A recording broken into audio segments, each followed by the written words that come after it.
Hey, what's the deal, YouTube? It's your girl, Miss Honey.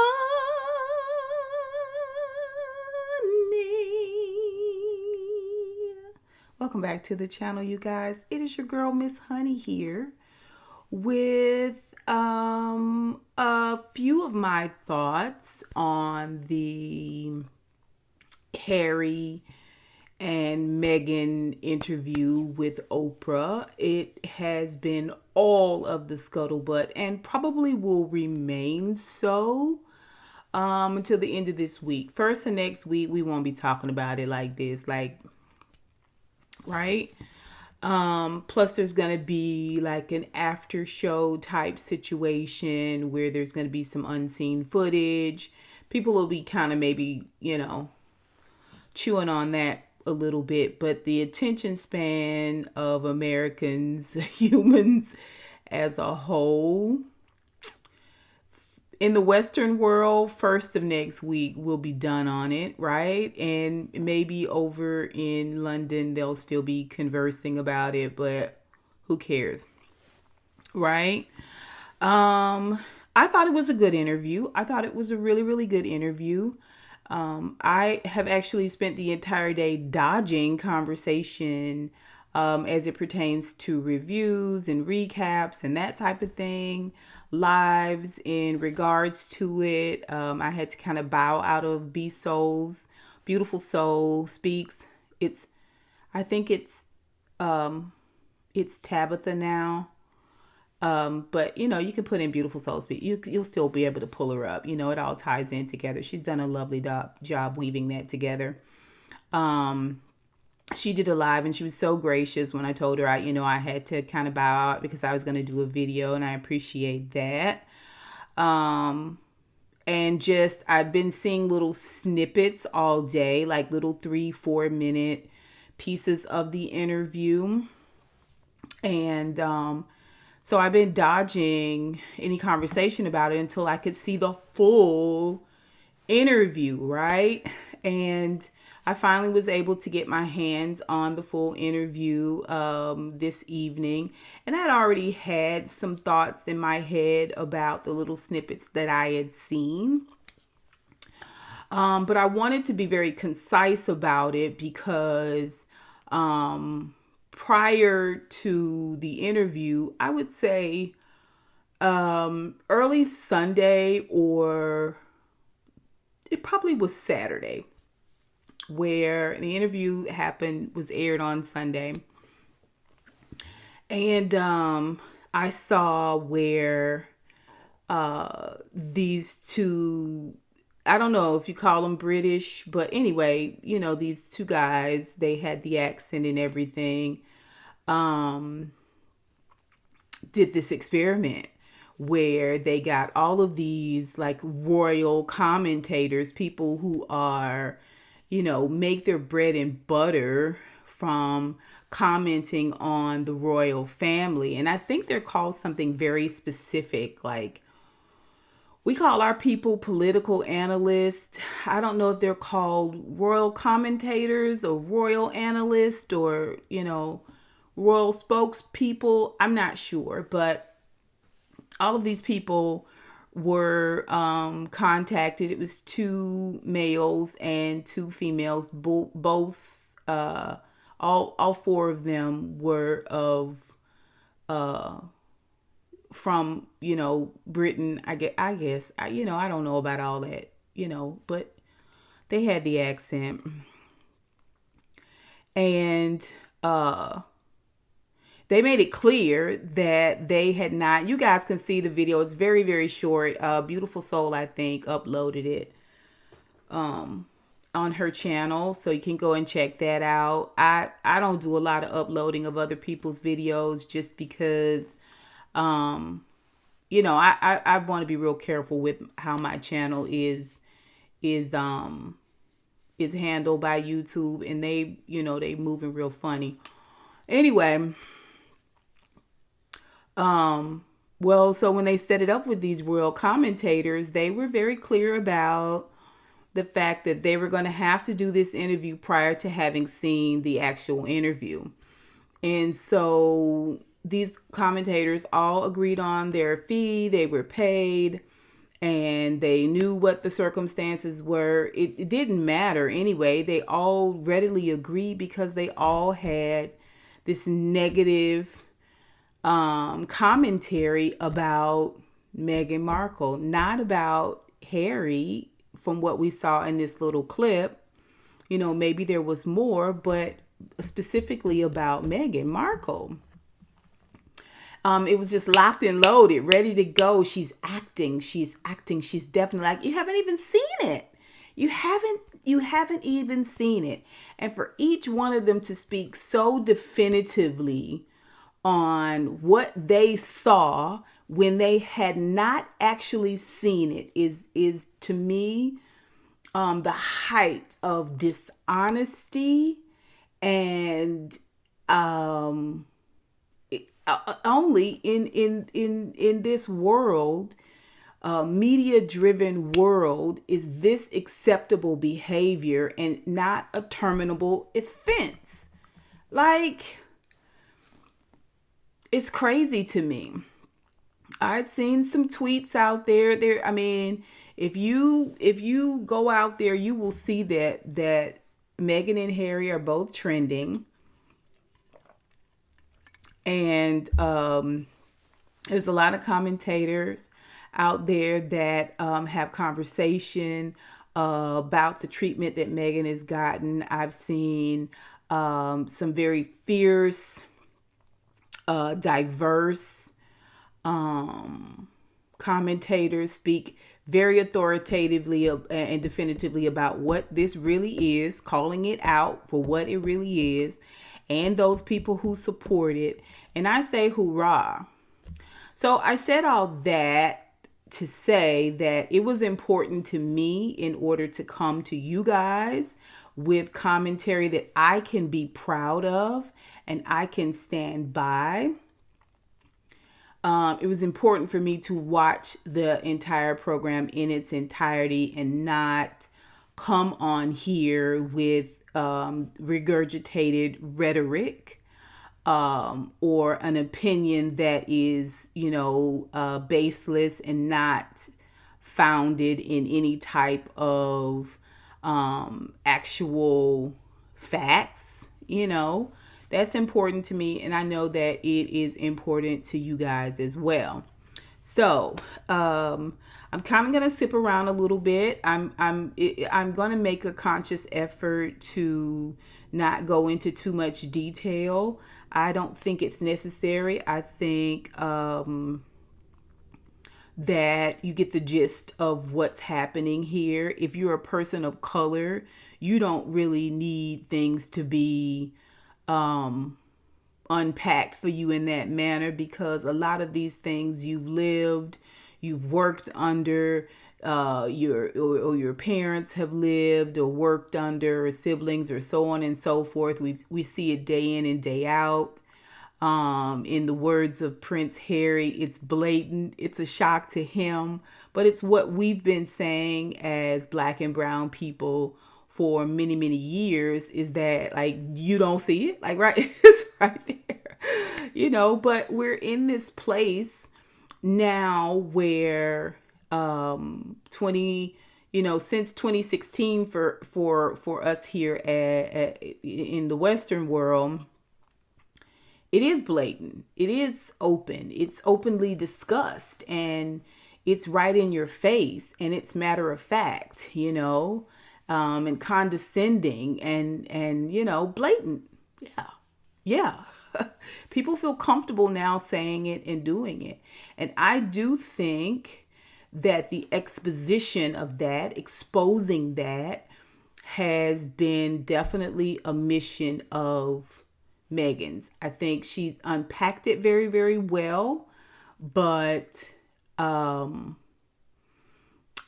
think she was very clear that she needed to speak out and not take this whole mousy approach,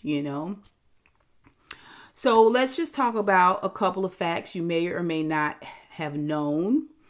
Charles and Diana who is Harry's mom and dad. Diana, as we all know, Princess Diana, one of the most beloved people in this world outside of Mother Teresa. As a matter of fact, she and Mother Teresa died, a few days to a week or so apart. I remember that very, very vividly. One of the most beloved songs, and most popular and most played and most downloaded and most purchased song is a song that, oh gosh, I almost called his name. The one with the rhinestone glasses, not Liberace, but he's a redheaded guy. I think he might be from there too. Anyway, the song was called Something Rose. Anyway, it was about Diana after her death. It's hands down, it's sold like a gajillion, quadrillion, gabillion copies, right? And yeah, so Charles and Diana, when they got married, 750 million people watched their ceremony. And I can remember that it was on the cover of everything. I can remember that when they played that wedding, that soap operas were canceled for it, and they instead showed this wedding. You know, that was a big deal back then, right? Like, your soaps aren't coming on because these two people in another country are getting married, right? The other thing is that they actually got married like super, super early for us. People in the Western world got up early just to watch all of the pomp and circumstance and watch it happen, you know, unfold, throughout the day. Like, it was a big thing, but 750 million people at that time was huge. So fast forward, his mom passes away. That was a huge deal. She was, like I said, super, super beloved. And a lot of people kind of shut down. It was this big deal that her burial, her homegoing service. And it was said that the royals, or the institution, the firm, they didn't like her. They didn't care for her. But because the world loved her, they had to treat her with kid gloves.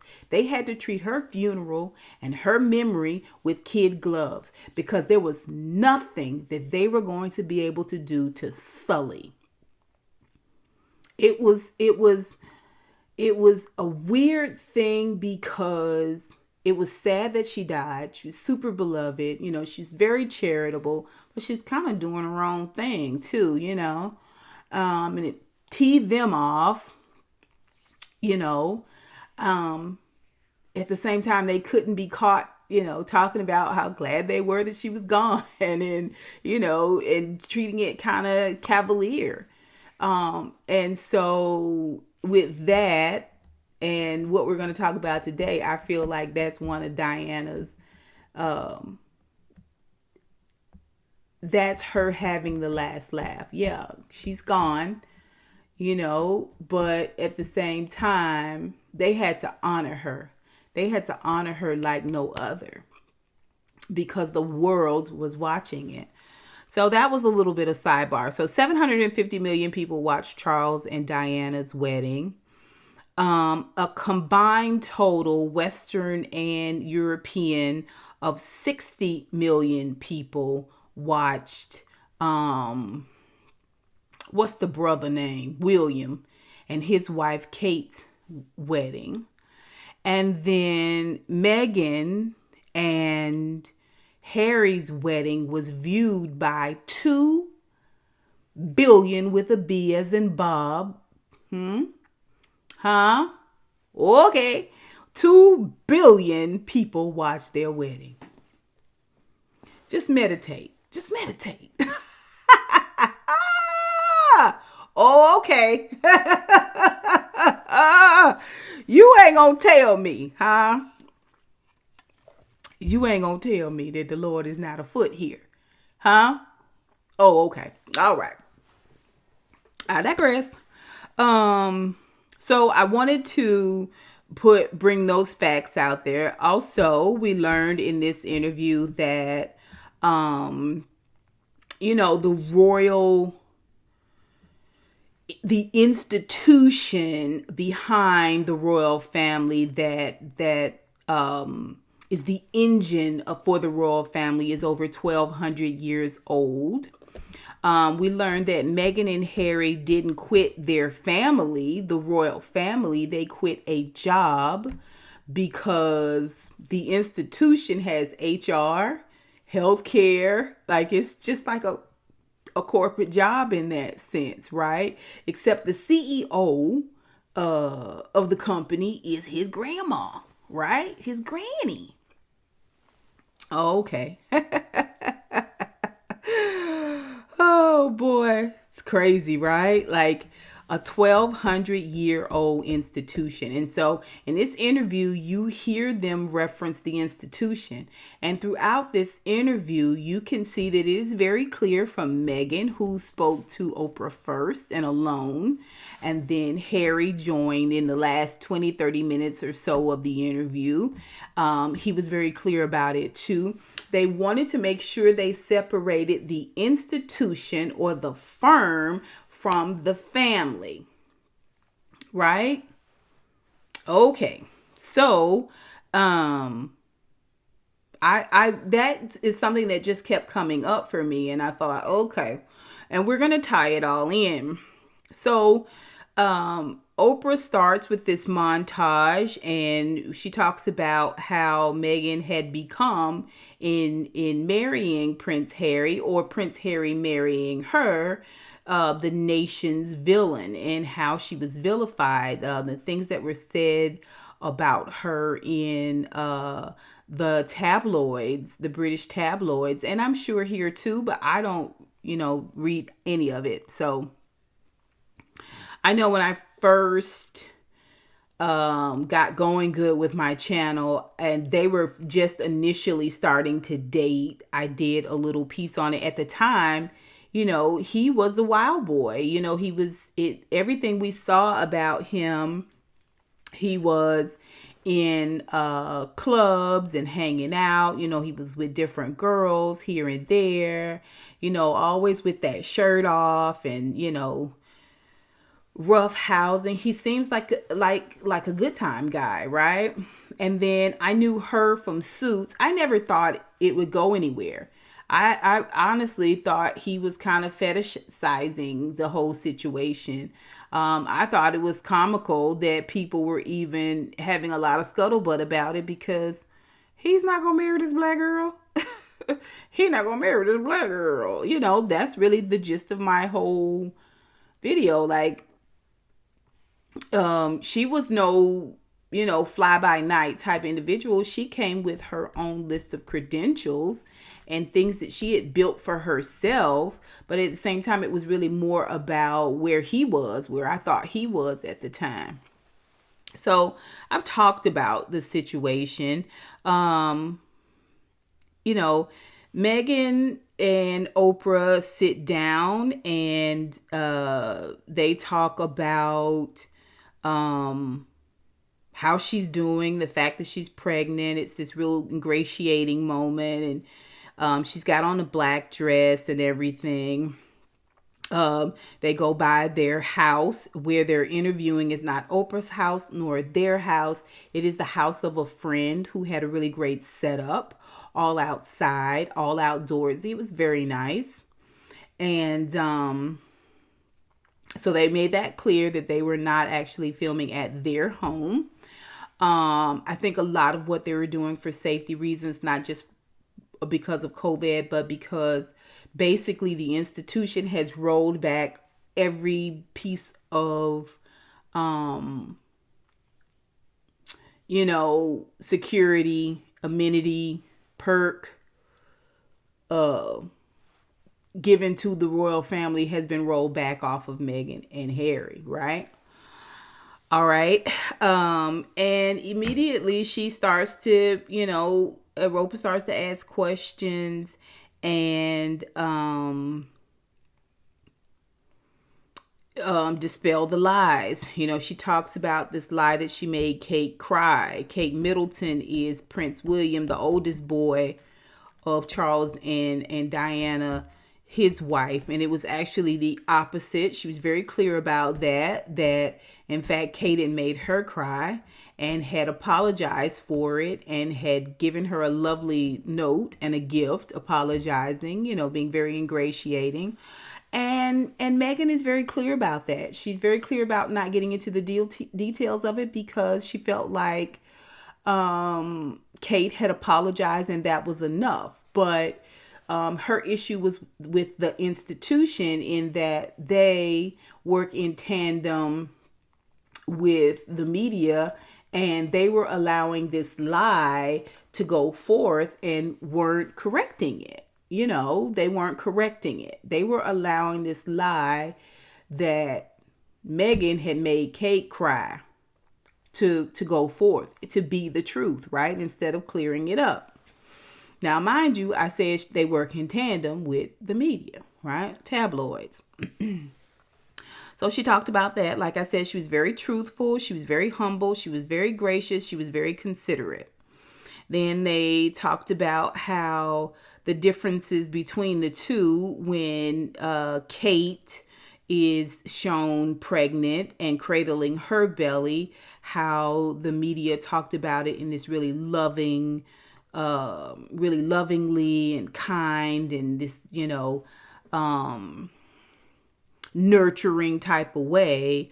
But the way they talked about Meghan cradling her belly was almost like she was showing off. She was being obnoxious. She was copycatting. She was just doing it for the cat. Like, it was this whole thing about avocados where Kate was eating avocados and it was considered nourishing and healthy for the baby and she's taking care of herself. And then Meghan's eating avocados. I mean, she's from California, so she probably loves avocados, right? How, she wasn't thinking about her baby and she was eating too much. And it was just really just the juxtaposition between the two. And Meghan is very definitive here in that there are some points where she's going to walk the line. Whenever the conversation about the royal family, her father-in-law, her brother-in-law, her sister-in-law, her father's grandmother, comes up, she walks a very tight line. A very tight line. The conversations that she has about the institution, she lets go and lets have. So I thought that was interesting. Excuse me, you guys. We do learn that Meghan is the first mixed race, aka black. She's American. She's an actress, and she was once married. So she was also divorced. And there was this question about, did she remain silent or was she silenced? And she's very clear about that it was the latter. Although I think there was some trepidation in her answering that because she says, it was the latter. She was very clear in that point. And she talked about how she was given instructions, just no matter who she talks to, her mom or her friends or anyone, they ask her any questions, she is to say no comment, right? So I think that's important because it's really cutting her off from a support system. Pay attention, right? All right. So when she's asked about the Queen, she thinks very highly of the Queen. She gives an endearing story about the Queen, offering a bit of her blanket so that she may keep warm. And, like I said, when it comes to the institution, she is very, very clear about what happened with her. When it comes to the royal family itself, she is not as forthcoming, or I won't say she's not as forthcoming. I don't know. I feel like they both somehow have been able to separate the two.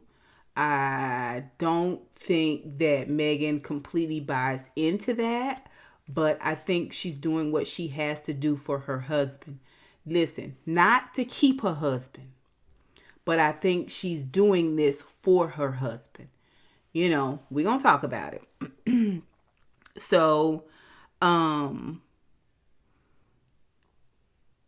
they're showing pictures of her, and even in the pictures she seems kind of small, she seems kind of mousy. If you look at photos of them when they were just dating and hanging out, she had much more light. Her shoulders were much more straight back and bright faced and just very, very energetic. And a lot of the things that you see after the marriage, those few months after that, I mean, I would say after the engagement actually was announced, you can see her in these photos kind of shrinking a bit. You know what I mean? And it was very telling to me. They don't talk about it there. She does have this moment where she talks about this picture after she had thoughts of self-harm. A picture after that was right after she had told Harry what some of her thoughts were and how she was feeling and the fact that she needed help. She mentions that she could see there that they were holding each other's hands, white knuckle, just holding each other up because they immediately after that had to go to an event. So she does mention the pictures as well, but it's something I had noticed early on in the interview. We see where she goes to South Africa, and it's a really great event. She's out here doing charity work, and a reporter asks her if she's okay, and she's caught in this moment of authenticity where she stumbles over this question, a question that people tend to answer really quickly without thinking, I'm fine, I'm fine, I'm fine, I'm okay, I'm fine, I'm fine, I'm fine, I'm fine. She was stumped by that question, and she reveals, which I thought was very, very transparent of her and authentic. She reveals that in that moment, it was such a shock to her that someone else would care. This is how poorly she had been treated by the institution, right? That this reporter asked this question and she can't even fake it. Like, she can't even fake it. Like, oh, wait, you talking about me? I was like, wow. If that don't make you sad, like, I just felt like, wow. So,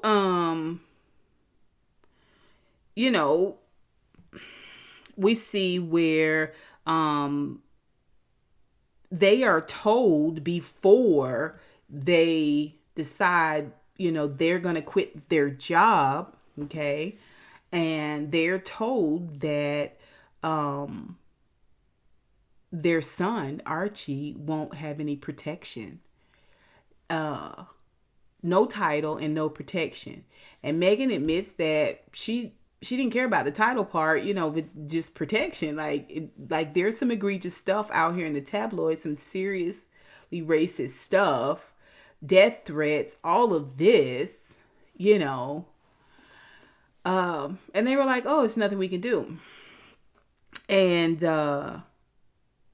she talks about how she never received any training. We see in the movies where, they go through like this little grooming process where they learn how to do this, they learn how to do that. When moments before she met his grandmother for the first time, he taught her how to curtsy. No one else said a word about it. Now I'm like, how you have an institution but you don't have no training? How you got a firm and you ain't got no OJT on the job training, right? Like, apparently that's all in the movies. That's all in the movies, right? So, all along, you're hearing some similarities to what some things that Princess Diana was expressing just way back when, right? And listen, so Oprah asks her why was all this done? The no title, the no security, and all of that. She's got all of this information from Harry. Ain't nobody told Meghan nothing, right? She's saying that she's been kept inside for 4 months. She wants to go out and hang out with friends. They don't want her to do that. They want her to just stay inside. They really want her to disappear. That's what they want. They want her to disappear. Quiet as it's kept. And Oprah asks why, and she says there was conversations about Archie's skin tone, how dark he was going to be. And all of that conversation was repeated to her through Harry. They had this conversation with Harry, and he came back and told her. And she never did follow up on it. I said, oh my, my. Ooh. And she felt like all of it all together, this pressure and this ostracization that she was going through was unsurvivable. It caused her to be in this place where she was having specific, clear, methodical thoughts about self-harm. Okay? It's one thing for you to say, okay, I don't want to do this anymore. It's another thing for you to make plans, even in your mind, as to how you would accomplish that. And those things include harming yourself or ending your existence, right? All right. So she talks about that, and it's a very, very shocking moment. And I just want to pause here for a second and just talk about the importance of positive reinforcement, the importance of encouraging one human to another human. I've made some changes here on my channel. I do a daily devotional, and I had toyed with the idea of putting it on a second channel. And I said, no, this is who I am. I incorporate this in my reviews and my conversations about celebrities. And this is why I wanted to do it. This is why because not only did it encourage me for the positive, right, and became this cathartic thing for myself and several other people out here, but this is why it's important. This is why it's important to be very, very clear about the fact that you are loved and you are powerful and you are strong, and you don't have to put up. You don't have to put up with no bull crap from an institution or a firm or a family. But we're going to talk about it. I just wanted to say that. I wanted to say that because she was in this place where she couldn't really turn to anyone because she wasn't allowed to. Okay? So she goes to Harry and she tells Harry these thoughts, these feelings, and she felt like if she didn't tell him, she would do it. She would for sure do it if she kept this to herself. And you never know when you may interact with somebody throughout the day, through a video, through a conversation, through a post, where you have the opportunity to be the lifter of their head, to be an encourager, right? You never know. And this is a good example of there's not anyone that's too high up or too popular or too big, too special to for you to encourage, for you to lift up, for you to speak positively about or to pray for.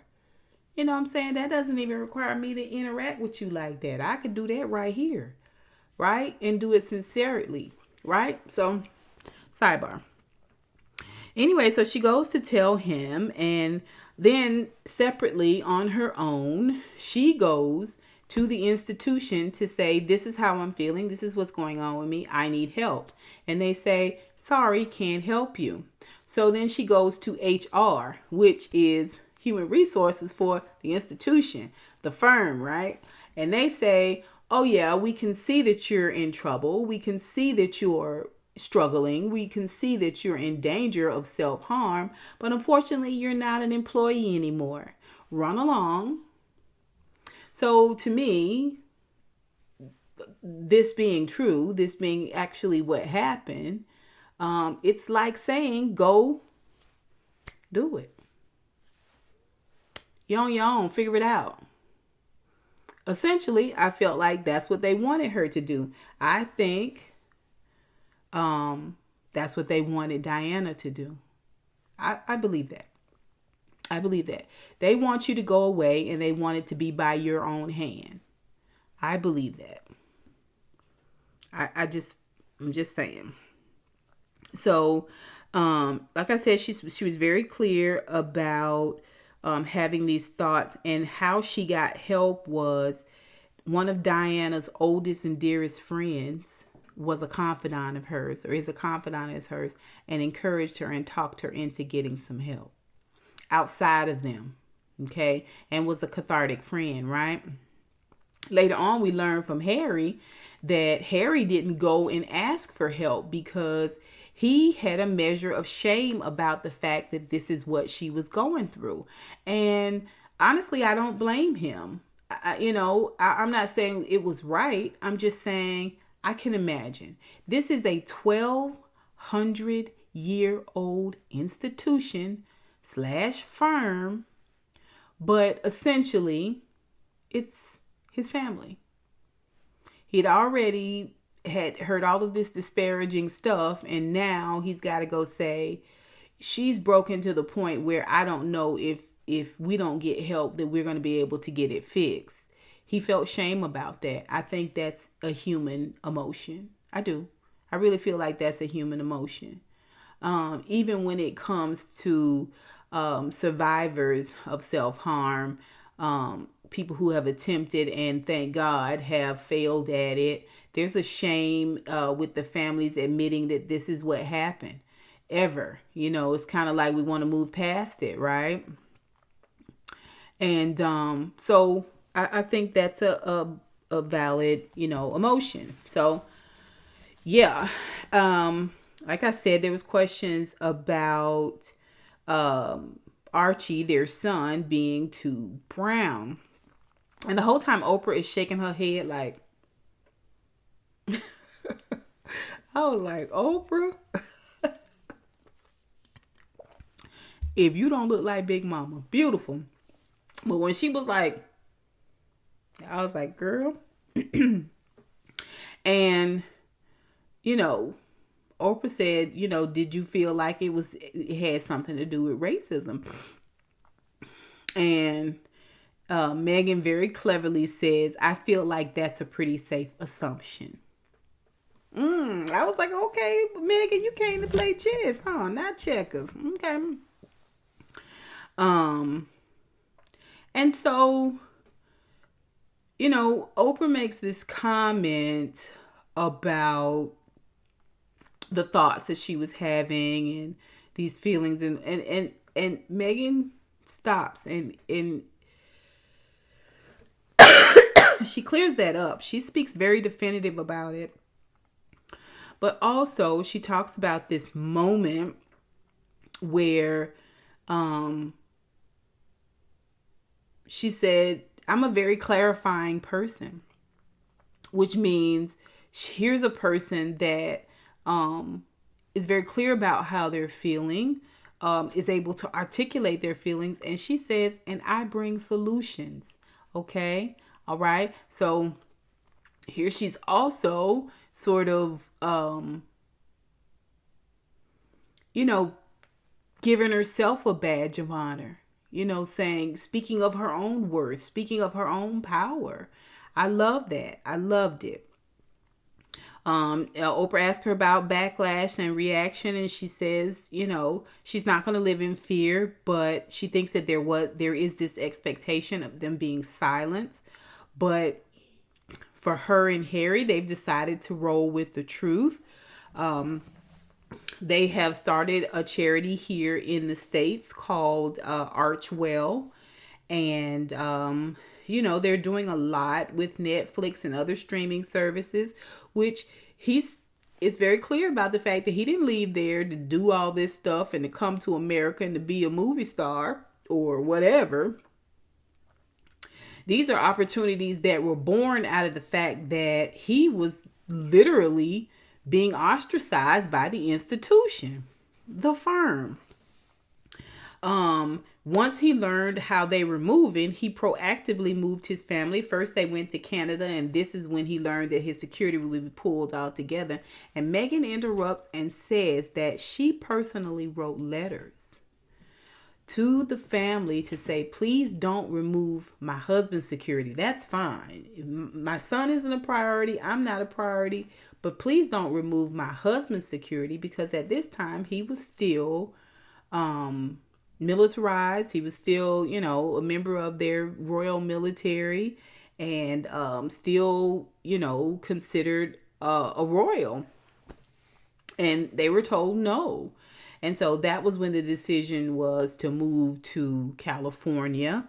So I thought that was interesting. And, Harry says that he was really taken aback. He says it was a constant barrage and he felt like it was history repeating itself. He was really shocked about how blatant it was. But we talked about that, right? Like, yeah, this is what people do.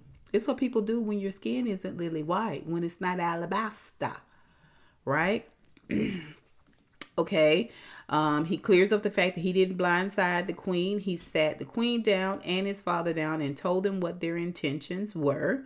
Not that they were quitting, but they were going to just step back and be like Fergie and the rest of them. Still under the institution's protection and the firm's protection, but just not senior members of the royal family, right?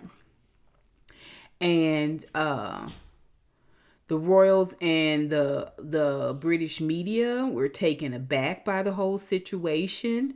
And they basically were like, oh, okay, well, you fired. No, you don't quit. You fired. No, you ain't working part-time. You don't work part-time. You can get your things and go, right? He says that his dad is not talking to him at the time that he told him he wasn't communicating with him. And Oprah asks him why, and he says because his dad felt like he was taking matters into his own hand. This is very similar to how Charles treated Diana.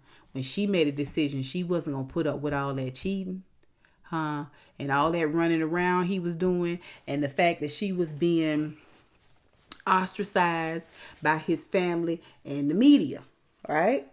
Okay. Now, we love Diana. We loved her. The media loved her too, but they loved to sensationalize what she was doing and how she was moving. All right. So, we talked about the fact that he was ashamed at admitting. He talks about how much he loves his grandmother, just like Meghan, and how great he is. He talks about the fact that there's distance between him and William. And it's in this moment. Well, he says, let me just say this.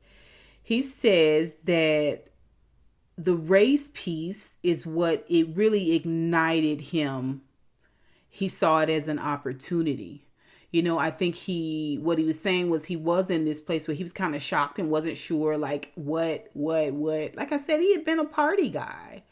And I'm not saying he's like this dumb jock, beerhead or whatever.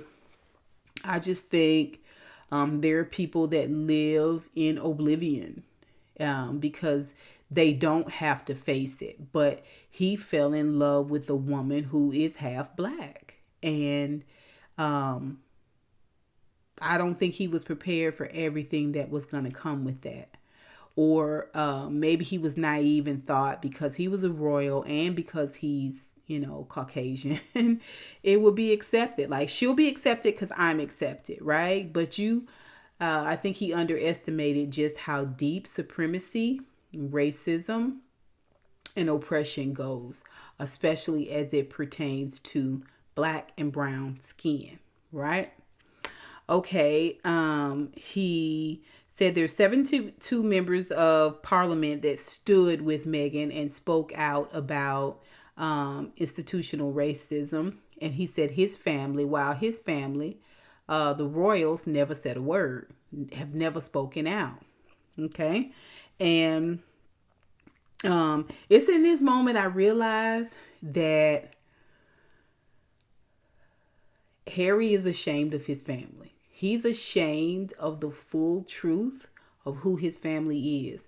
There is no way that a person like me or you looking from the outside can understand his tie with his family. But again, this is a 1,200-year-old institution, right? And his family is the head of that institution currently, right?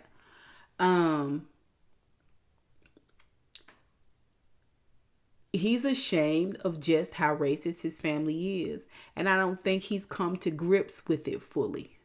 I think this is why they have collectively, as a couple, made a decision to speak out against the institution, aka the firm, but not to speak out against his grandmother, his grandfather, who really is like a church mouse peeing on cotton. Like, I think he was hospitalized. Like, he's really just a figure. I mean, he just stands there next to the wife. He's like 99.3 years old, right? And I've never heard him say a peep. I mean, there might be video out there somewhere, but again, she's the figurehead. She's the figurehead. And what she says goes. It's no way that if she said, you guys are not going to treat my grandson this way, you're not going to treat my great grandbaby this way, you're not going to treat my son's wife this way, you're not going to do that. And that they would continue to do it. If she were to come out and be very definitive and very clear about it, everybody supposedly has so much respect for the queen. They're curtsying, all hail the queen. You know what I'm saying? She's carried in on angel's feathers and unicorn wings and, pixie dust. She's considered to hang the moon and the sun and all the stars around it. She sneezes. She doesn't even have to wipe her own snout. And I'm being delicate. You mean to tell me she can't speak up? You mean to tell me she can't move some things around? She can't move something in the institution? Come on now. Come on. Come on. That's horse pucky. And same thing with his dad. His dad's trying to control him just like his dad tried to control his mama. But again, he's seeing his dad through rose-colored eyes as it pertains to his mother as well. He doesn't want to believe that those negative things about his dad and how his dad treated his mama. And his dad is currently married to the woman that he was cheating on his mama with. He doesn't want to come to grips with the fact that his oldest brother, I don't know how close they were or are, but when they were both single, they both were kind of hanging out a little bit. William kind of toed the line a little bit earlier because he is the next in line after his dad, and he doesn't want to come to grips with how complacent they are with the fact that lies are being told. None of them go and clear it up in the press. The queen, not the granddaddy, not the daddy, not the brother, not the sister-in-law, not the institution. Nobody says, now this is not what happened. This is what did happen, and keep your mouth off of them. Because they weren't fully embraced by the institution or by the royal family. That's what is perpetuating this racism. This blatant, in your face, eat it, go suck it, jump off a bridge. Racism. We don't want you here. We don't want your dark baby here. Give us our redheaded grandson. You know what I'm saying? Give us our jewel back, and we can put it in our crown and get your dirty hands off of it. I think he's ashamed of it. I don't think he's fully come to the grips with it. And I think Meghan is in a place as a supportive wife where she's allowing him to process this and see this thing through, because it could possibly blow his mind. Just having it, trying to swallow that thing in one chunk and not take little nibbles off of it, I can imagine would be very, very devastating. Very, very devastating. But I mean, he had a huge chunk of it shoved down his throat. And I feel like this separation of the institution from the royal family is his way of digesting it. It's the institution that called your baby, that said your baby gonna be too brown. But he refused to say who specifically asked him or had these conversations with him about his baby being too brown, which led me to believe it was his family. It was some of the royals, somebody close to him. His daddy, his brother, the queen. Right? I also think they may be tiptoeing around it as well, because although they're cut off now financially, there are probably some monetary inheritances out there, land and things like that they would lose. And I don't think he's ready to let that go yet, you know. He does mention that everything was stripped from him long before they knew, or a few months before they anyone knew that they were going to do this interview with Oprah. And so they don't feel like the interview with Oprah is why they completely stripped him of everything. We don't need you to come back here for nothing. But again, I think this is their way, more specifically Harry's way, of compartmentalizing just how racist his own flesh and blood really is. Okay. And yeah, so that took place on February 19th of this year. They were completely severed off. Now, so just to round this video out, I've heard quite a few people talk about the similarities between Meghan and Diana. And they were saying that she's the new Diana.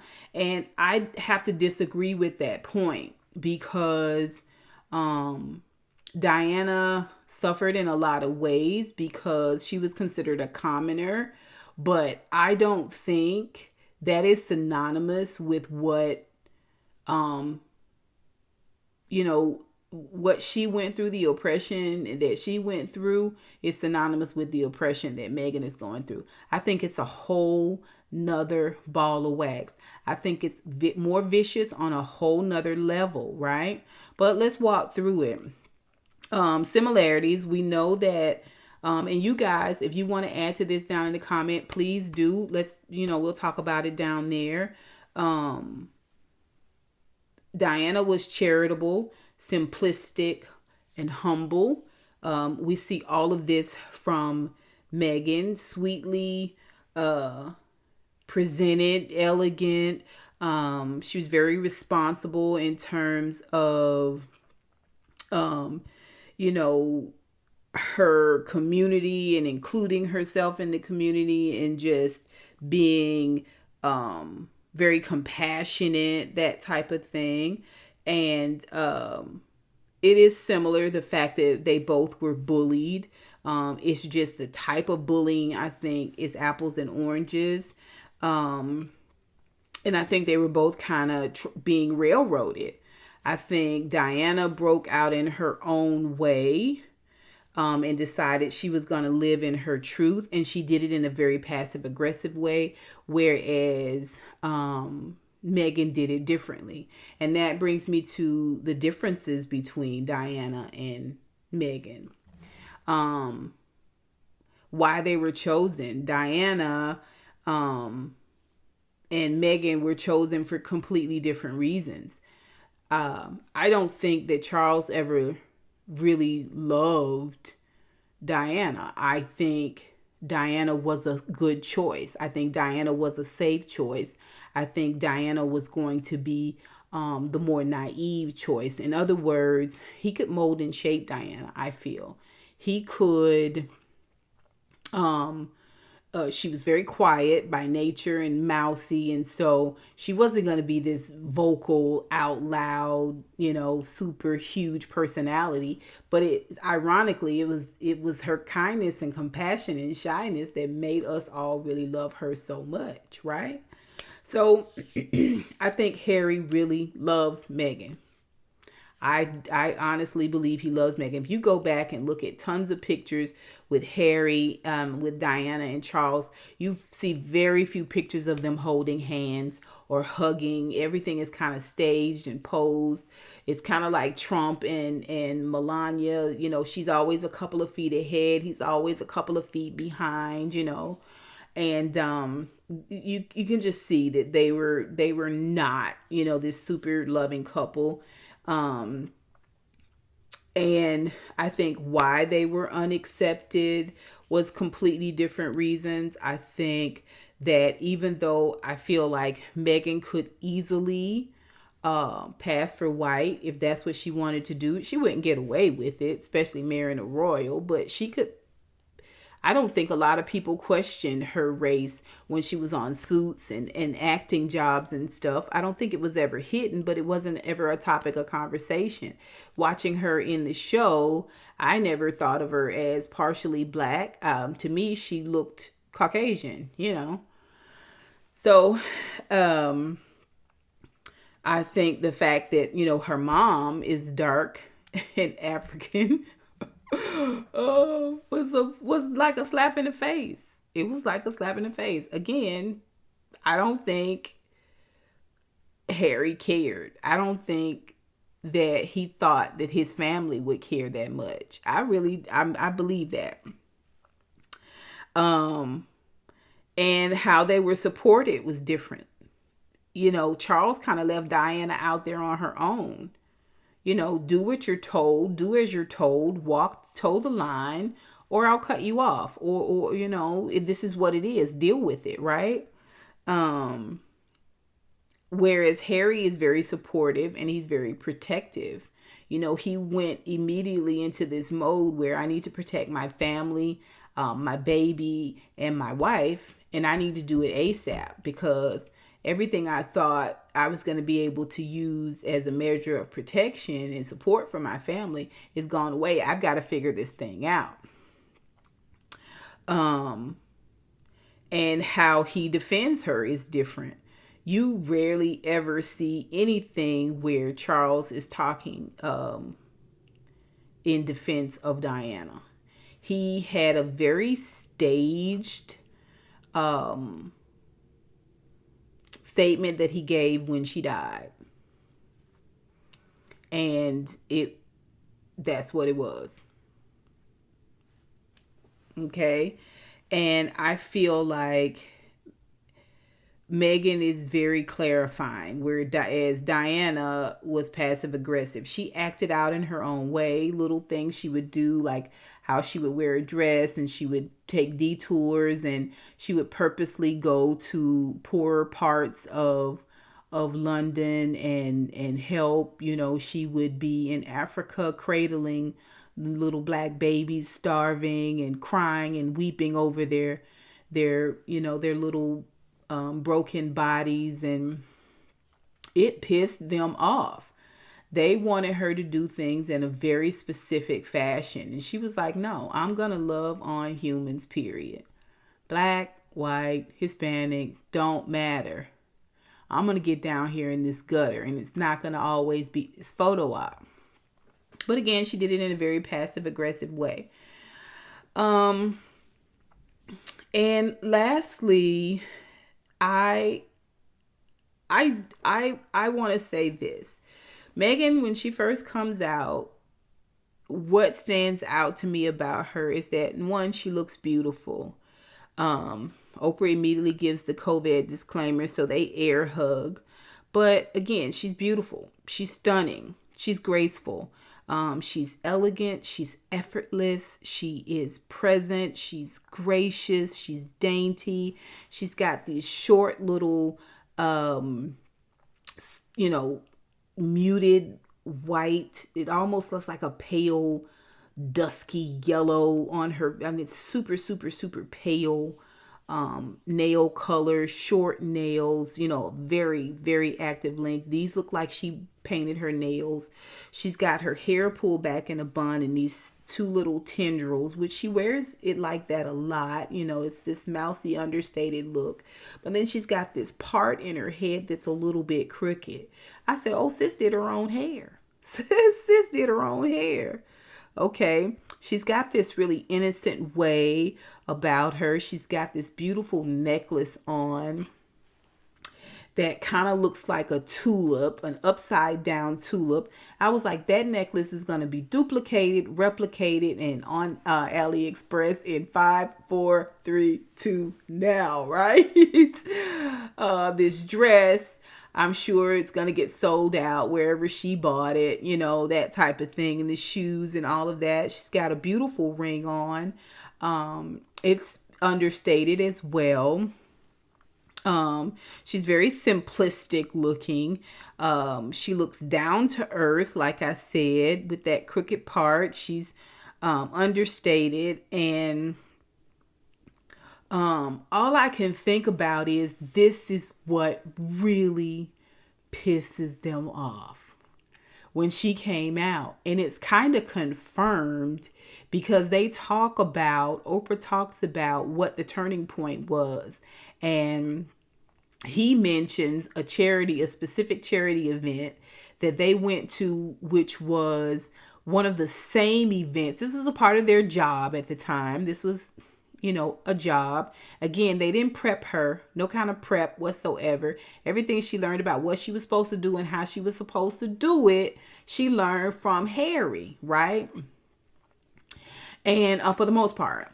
And it was, you know, this one of the same trips his mom took, which was huge at the time, and how she handled it and how she was received at the time, right? So here is Meghan, and I think they expected her to fall on her face, and she soared.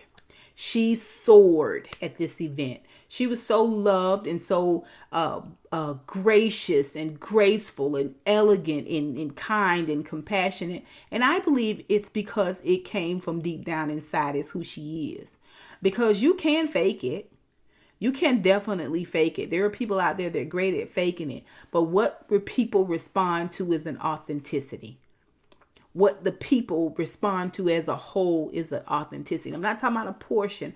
I'm talking about when people are drawn to something about you. That something about you is what God has put in you.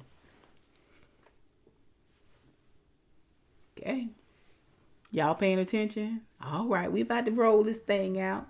I do believe that this is what pisses them off. I was very disappointed at Bethany Frankel, who did a tweet. She again tweeted ahead of time before she had even seen the interview, and had some really negative things to say about what their motivation for doing this interview during a pandemic and all of this other stuff. Oh, boo-hoo-hoo, you're a royal. Not even knowing the facts of the case. These people wanted to step back because of the pressure and were fired because of it. And I mean, fired, and I won't say disinherited, because I don't know fully that they have been disinherited, but they card key don't work no more. They can't get in the parking deck no more. Their desk is cleaned off. We'll send your stuff to you. They pulled security on him in the middle of the pandemic. It had just started, and they were starting to close the borders off until they learned a little bit more about it. And he was afraid that he would be caught in this place where he had no security in the pandemic and shut in and all of this stuff and no protection for his family. He decided to get over that border that Canadian border to safety. And it was Tyler Perry that offered his home, one of his homes, and complete security for him. A black man. Y'all can say whatever y'all want to say about Tyler Perry, but he did this. He flew Whitney's body, and I believe he paid for her funeral. Okay? He's a very giving man. You can say whatever you want to say about them lousy movies, but a giver, he's a giver. 10 times over. A black man.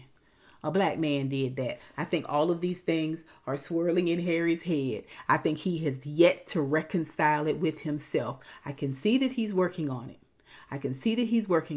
You know, we get to see the rescue dogs and the rescue chickens and Archie's chick in, and all of these wonderful, we don't get to see Archie.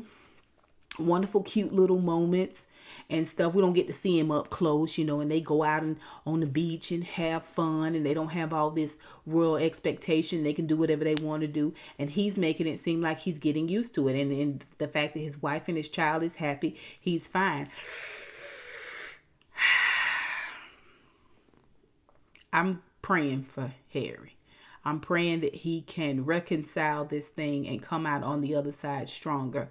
I think he has great bones from who his mama is, for compassion and for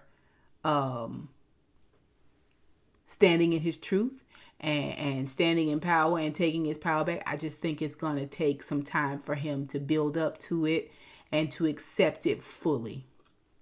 You can see that there is a warring with him, because these are the people that all people that you laughed and talked with and coming to grips with the fact that some of the things that your mama said or alluded to is actually true.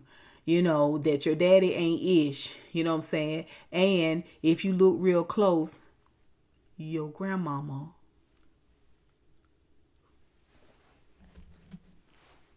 Y'all tell me what you think. I believe Harry and Meghan are the royal monarch's karma in the flesh. Not just because of the inherent systematic institution of racism, which includes racism, but how they treated Diana, how they allowed all that to pop off with Diana.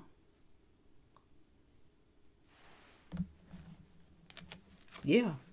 And I think just like the people that watched their wedding, the difference in the numbers, okay, I think that the very thing that you all trying to get rid of, trying to silence, trying to cut off, trying to send down into the deep end of the ocean with rocks in their pocket is going to blow up. It's going to blow up on you even more than what it is now. They're going to be more popular than the Queen. They're going to be more important and more influential than the Queen. Harry's got to be in his bonnet about this thing. They're going to change some things, not just as it pertains to race, but as it pertains to mental health. And it's going to make this whole royal family, okay, and the institution look like crumbs. Okay, I see some strongholds being torn down. What y'all think? Y'all tell me what you think. Y'all put it down below. I'd love to hear it if you watched the interview. What do you guys think about my commentary? What do you guys think about some of the things that I pointed out to you guys? Do you think Harry has come to grips with the fact that his family is really kind of, yeah, dude. Yeah. Y'all tell me what you think. Put it down below. And until next time, honeybees, I'll holla.